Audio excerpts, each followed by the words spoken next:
Je ne vais pas vous faire la définition de toutes les maladies neurodégénératives. Vous le savez bien, avec l'âge, beaucoup de fonctions s'altèrent.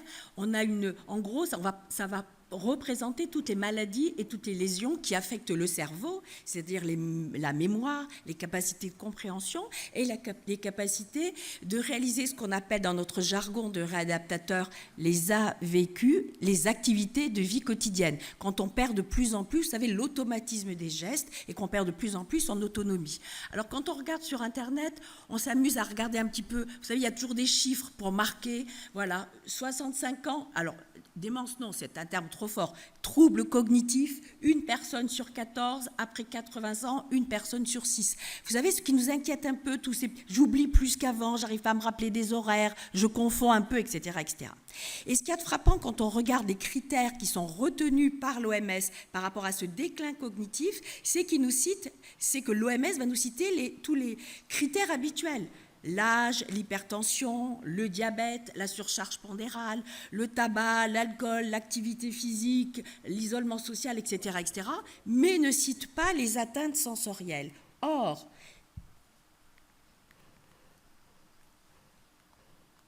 ce que l'on sait, c'est qu'avec l'âge, nos capacités sensorielles vont diminuer, vont régresser. On ne sera pas tous sourds ni tous aveugles, mais on perd de ces capacités. À partir de 65 ans, on considère que 65% des personnes vont avoir une déficience auditive. Je ne dis pas qu'ils sont sourds, mais on perd de la finesse de l'audition. À partir de 65 ans, 75% pour la déficience visuelle, ce qui est beaucoup, beaucoup plus important. Et en plus, il faut savoir qu'en France, on n'a pas de registre de la malvoyance, on n'a pas de registre de la cécité, donc on a très, très peu de chiffres. Mais on considère que la déficience visuelle touche environ, à peu près, au minimum 1,5 million de personnes en France, dont la grande majorité sont les personnes âgées, avec en tête, on va dire, de gondole, l'ADMLA, et donc avec l'âge. Alors, deux grandes difficultés que l'on va soulever dès le début, c'est ces pertes auditives extrêmement fréquentes. Mais qu'en est-il des appareils auditifs, des audioprothèses, des orthophonistes, etc., etc. Et deuxième petit focus sur le déficit visuel. Il y a une étude très intéressante qui a été faite par des associations de patients en février 2023 sur le vécu du handicap visuel en France, et ils ont fait une enquête auprès de leurs adhérents, c'est-à-dire des gens qui étaient déjà dans des associations. Et on s'est rendu compte de quoi?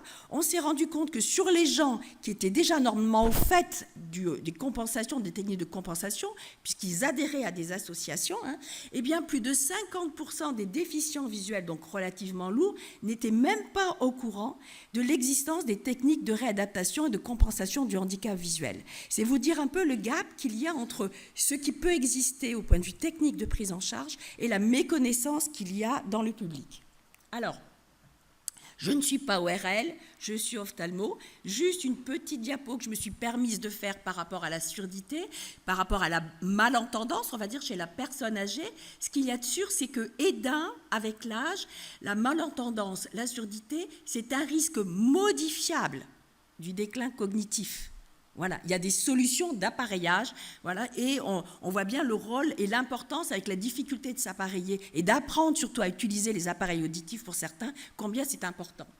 Autre chose, c'est l'association linéaire que l'on a notée entre le déclin cognitif et l'importance de la surdité. Importance toujours pareille de s'appareiller et de se faire suivre.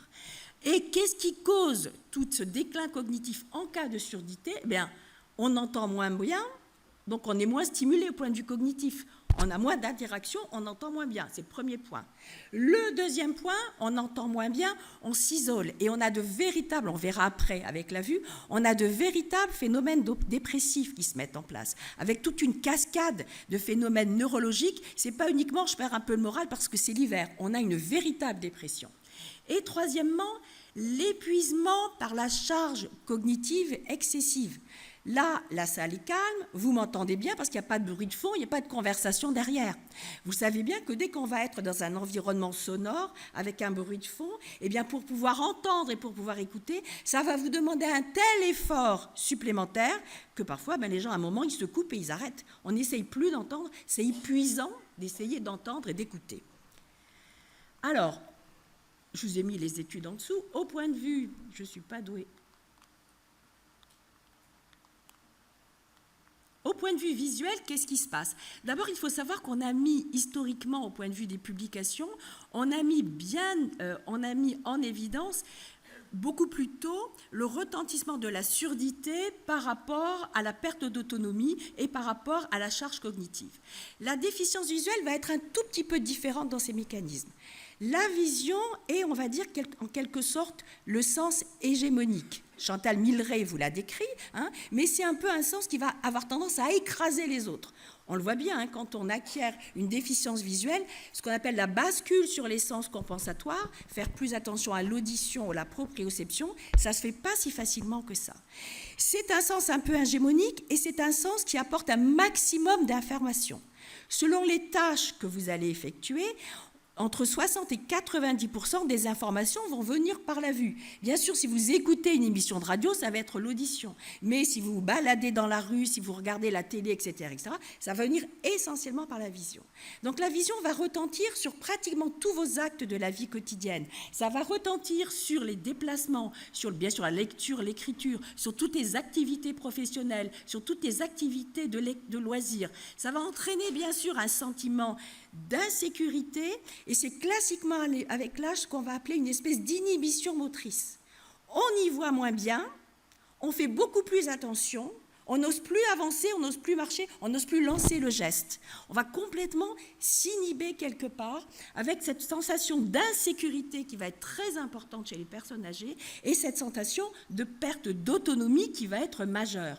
Alors, on a étudié, comme chez les ORL, on a étudié de façon très précise le retentissement de la déficience visuelle de façon un petit peu scientifique pour voir qu'est-ce que ça donnait exactement. Les phénomènes de dépression ont fait l'objet de nombreuses études internationales. Vous voyez ici par exemple aux Pays-Bas et en Australie. Et on voit quoi? On voit qu'on a un déficit et on a une dépression majeure. Ça veut dire une dépression qui doit être prise en charge médicalement chez environ 30% des patients, que le déficit soit modéré ou sévère. C'est énorme par rapport aux populations moyennes. Et ça a été une grande découverte de pouvoir objectiver ces réels phénomènes dépressifs qui veulent dire quoi? Qui veulent dire que ça fait partie de la déficience visuelle et que donc ça fait partie de la prise en charge, de le connaître, de le verbaliser et de les signaler à son médecin généraliste, à son ophtalmo ou éventuellement à des spécialistes. Donc la dépression a été bien démontrée. Si j'y arrive, un petit focus un peu particulier. Il y a un syndrome qu'on appelle le syndrome de Charles Bonnet, qui est extrêmement connu dans les pays anglo-saxons et qui est beaucoup moins dépisté dans les pays latins et en France, alors que je vous ai mis sur la gauche là le certificat, ce qu'on appelle le certificat MDPH, le certificat qui vous permet d'obtenir certaines aides financières auprès de la maison départementale des personnes handicapées. Et dans ce certificat MDPH, qu'est-ce qu'on indique? On indique, il y a une question qui paraît très bizarre, avez-vous des hallucinations ou pas? Pourquoi? Eh bien tout simplement parce que la déficience visuelle peut entraîner, et beaucoup plus fréquemment que l'on croit, peut entraîner l'irruption d'images fausses dans votre cerveau, un peu comme si c'était un membre fantôme. Alors certains patients me décrivent des images géométriques, d'autres décrivent des images construites, d'autres décrivent, alors tous les personnages deviennent très déformés, voilà, ou bien j'avais une patiente qui me disait je vois des petits nains dans ma cuisine, etc., etc. Ça inquiète généralement énormément les personnes qui se disent ça y est, je deviens dingue. Il faut savoir que ce n'est absolument pas psychiatrique. C'est purement sensoriel. Et il est important que cela soit connu et que cela soit signalé à votre ophtalmo ou à votre médecin traitant, parce que le fait de pouvoir en parler va pouvoir lever le phénomène. Or, on sait que si on laisse s'installer trop longtemps un syndrome de Charles Bonnet, eh bien, ça va faire le lit de dégénérescence cognitive très sévère, en particulier des démences, qu'on appelle des corps de Lévy, ça c'est un peu plus compliqué, mais qui donc vont aggraver tous ces phénomènes de démence. Donc pour nous, si vous voulez, c'est un petit signal d'alerte. Voilà, si quelqu'un vous décrit une image anormale, mais il se rend compte lui-même que cette image n'existe pas, c'est hyper inquiétant. Ça n'est pas du tout psychiatrique, c'est un syndrome de Charles Bonnet que les ophtalmos connaissent bien, qu'il faut absolument signaler. Enfin, retentissement, sur les troubles cognitifs, on a eu différentes études, j'accélère, la DML, la dégénérescence maculaire liée à l'âge, vous savez, il y a deux formes, la forme humide et la forme sèche, pour faire grossière.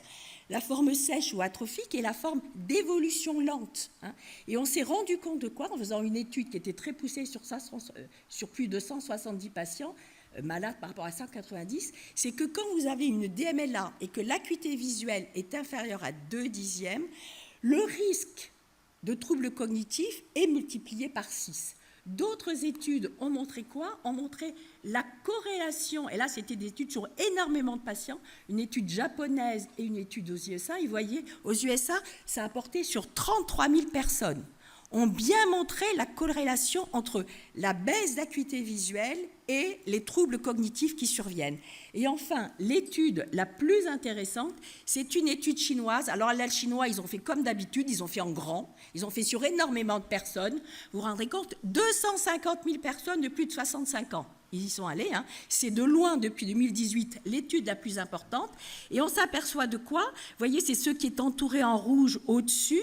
On s'aperçoit que quand il y a une combinaison malentendance, basse vision, comme on a souvent avec l'âge, presbytie, presbyacousie, eh bien vous voyez que le risque n'est pas doublé, etc., il est triplé. C'est-à-dire que l'addition des deux troubles, trouble visuel plus trouble auditif, ça ne fait pas 1 plus 1 égale 2, ça fait 1 plus 1 égale 5 ou 6. D'où l'importance de se faire prendre en charge. Alors, au point de vue auditif, les phénomènes de dépistage, les audiogrammes, les consultations chez l'ORL, les audioprothésistes, c'est connu. Ça a été un peu plus long de mettre au point des tests normés parce que énormément de tests qui explorent la cognition, qui explorent la mémoire, etc., sont basés sur quoi? Sont basés sur des indices visuels. Il a donc fallu adapter ce qu'on appelle les MMS et autres tests à pouvoir tester les gens, même quand ils y voient pas bien. Et actuellement, on commence à avoir des tests normés, on les a, pour pouvoir tester en particulier ce qui est mémoire et ce qui est capacité cognitive. Voilà, ça s'appelle le test Cogevis. Pratiquement tous les médecins peuvent le faire passer. C'est un test normé qui est donc adapté pour tester les personnes âgées qui ont des déficits visuels. Et ce qu'il y a eu de très intéressant quand on a fait ce test Cogevis, qui a été mis au point entre la Pitié-Salpêtrière et la Fondation Sainte-Marie, avec le docteur Claire Mignel et son équipe, c'est qu'au départ, ils ont étudié une population de patients âgés de plus de 60 ans, déficients visuels modérés ou sévères, mais qui, a priori, n'avaient aucun trouble cognitif. Ils ont pris leur population, ils l'ont étudiée avant et après réadaptation avec différents critères, et ils se sont rendus compte de quoi? Ils se sont rendus compte qu'après, d'abord, les troubles de dépistage ont montré que sur cette population de déficients visuels modérés à sévères, puisqu'ils étaient dans un service de réadaptation, eh bien, on a trouvé des troubles de la mémoire chez 37% des patients. Plus d'un tiers, c'est-à-dire des gens qui n'avaient aucune notion de ce petit trouble de la mémoire. Parce qu'en réalité, en réadaptation, soit les gens sont encore très actifs, etc., on ne se fait pas de soucis, soit le déclin cognitif est connu de l'entourage, et là on sait qu'on va faire des prises en charge particulières, mais ce qui nous cause problème, c'est les gens qui sont entre les deux, qui ont des troubles cognitifs, pas dépistés ou qui sont à minimum. C'est le plus compliqué, il n'y a plus qu'une minute. Et donc on a vu quoi? On a vu que de faire une réadaptation visuelle, améliorer la qualité de vie, surtout diminuer aussi le score de dépression et améliorer toute l'autonomie de ces patients. Et dernière diapo, je vais réussir à tenir mon temps. En conclusion, qu'est-ce que ça veut dire? Ça veut dire que, comme le disait tout à l'heure le docteur Chocron, il ne faut pas segmenter les prises en charge. Il va falloir imaginer comme un tout et faire une prise en charge globale multisensorielle. Bien sûr que déficience visuelle et déficience auditive vont se majorer l'une et l'autre. L'importance de connaître ce petit syndrome, le Charles Bonnet, l'importance de la réadaptation visuelle. Sachez qu'il y a des rééducateurs, bien sûr qu'il faut 6 mois, 1 an parfois pour avoir un rendez-vous chez l'ophtalmo. Par contre, avoir un rendez-vous chez une orthoptiste qui peut vous faire un bilan de basse vision sur prescription du médecin généraliste, vous n'êtes pas obligé de passer par votre médecin ophtalmo, ça peut se faire sans problème. Et il y a beaucoup moins de délais chez les orthoptistes que chez les ophtalmos, il faut oser le faire. Bien sûr, le dépistage auditif avec le rôle des audioprothésistes, des orthophonistes, etc. Donc l'importance du multidisciplinaire. Et je terminerai sur l'importance des aidants et des familles. Souvent, on voit qu'à partir d'un grand âge, eh bien, l'utilisation des différentes aides, qu'elles soient auditives, qu'elles soient visuelles, ou de garder une autonomie, va se faire de façon plus compliqué, plus difficile dans notre vie courante. Et donc, c'est là que le rôle de l'entourage et des familles va être très important, c'est les pères aidants. Et à mon avis, dans l'avenir, on voit bien, vu les difficultés qu'on a de prise en charge actuellement, impliquer de plus en plus les familles et l'entourage va se révéler indispensable.